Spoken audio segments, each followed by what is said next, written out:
बिलकुल नाही. मी तर सभेत बोललो की माझ्या काळात सुद्धा 21 असं झालं होतं, त्यावेळेस मी मोदी साहेबांच्या सभेत गोंधळ घातला होता. यावेळेस त्यांनी काम केलं, ते दिलदारीने मी म्हणतो त्यांनी काम केलं आहे. हे बघा, जे वस्तुस्थिती आहे ती बोलली पाहिजे आणि मी तेही बोललो.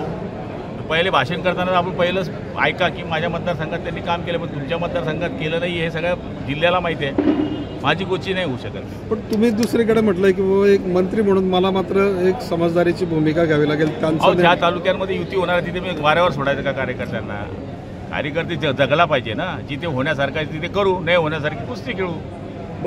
जळगाव महापालिकेतही शिंदे गटाची अशी कोंडी होताना दिसते. आमची कोंडी नाही हो, कोंडी त्यांची झाली आहे. इतके कोणते नगरसेवक घेण्याची गरज आहे? भाजप शिवसेनेला तिथे कोणी बाहेरचा माणूस घ्यायची गरज नव्हती. आपल्याकडे कार्यकर्ते नाही आहे का? आपली मशीन बंद पडली आहे का? आपली मशीन चालू आहे. हो, पण तुम्ही दुसरं मशीन सुरू भाजपाचं सांगितलं की वॉशिंग मशीन चाललंय. आरोपी जे आहेत त्यांना या ठिकाणी शुद्ध केलं. मी नाही म्हटलं तसं.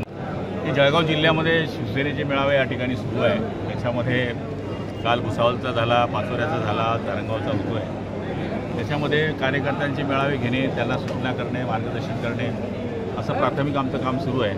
आणि जिथे जिथे महायुती लढणार आहे तिथे सूचना देणे, त्यांच्या कार्यकर्त्यांकडून समजून घेणे.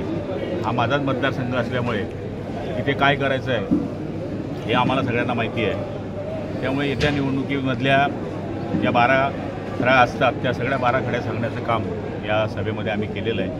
आणि हा कार्यकर्ता इथला नवीन नाही आहे. 96 सालापासून या धरणगाव नगरपालिकेवर शिवसेनेचा भगवा राहिलेला आहे आणि तो राहण्याकरता हा मेळावा या ठिकाणी होता. हो, पण युतीच्या माध्यमातून निवडणूक लढवली जाईल एकीकडे सांगितलं जातं, एकीकडे मात्र स्वबळाचाही नारा दिला जातो की पूर्ण ताकदीने लढा कार्यकर्ता.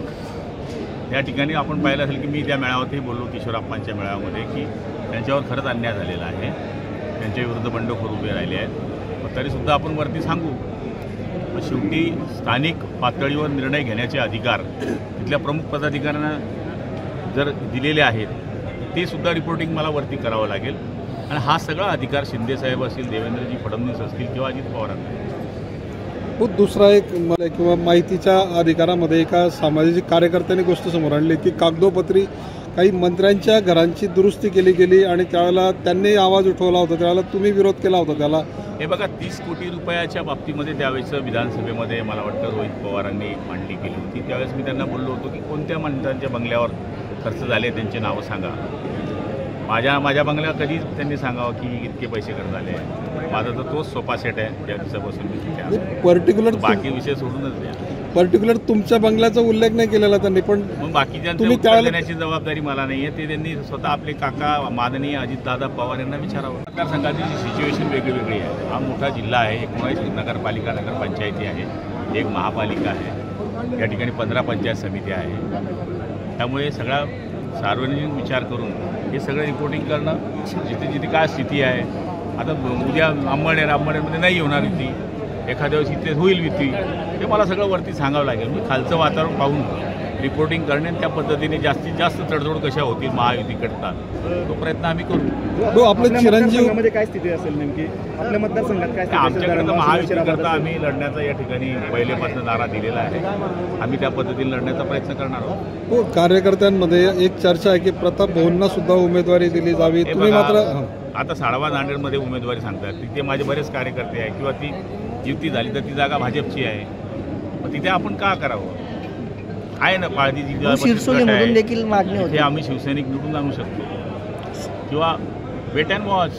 त्याच्या नशिबात नसेल, मेहनत केलेली आहे, हे सगळ्या जगाने पाहिलं आहे. शेवटी प्रारब्धाशिवाय कोणत्या गोष्टी खोट्या आहेत. शिरसोलीमधून देखील मागणी होते ना कार्यकर्त्यांकडून मागणी आहे. पण तिथल्या कार्यकर्त्यावर मी अन्याय करायचा का? तर माझ्या मनाला ते पटत. किशोरप्पा यांनी एक वादग्रस्त वक्तव्य केलेले आमदार प्रकाश सुर्वे यांनी, आई बेली तरी चालेल पण मावशी जगली पाहिजे असं प्रकाश सुर्वेने वादग्रस्त वक्तव्य. मावशी मला माहिती नाही. मावशी कोण? हिंदी आणि मराठी भाषेवर बोलताना त्यांनी केलं. मला माहिती.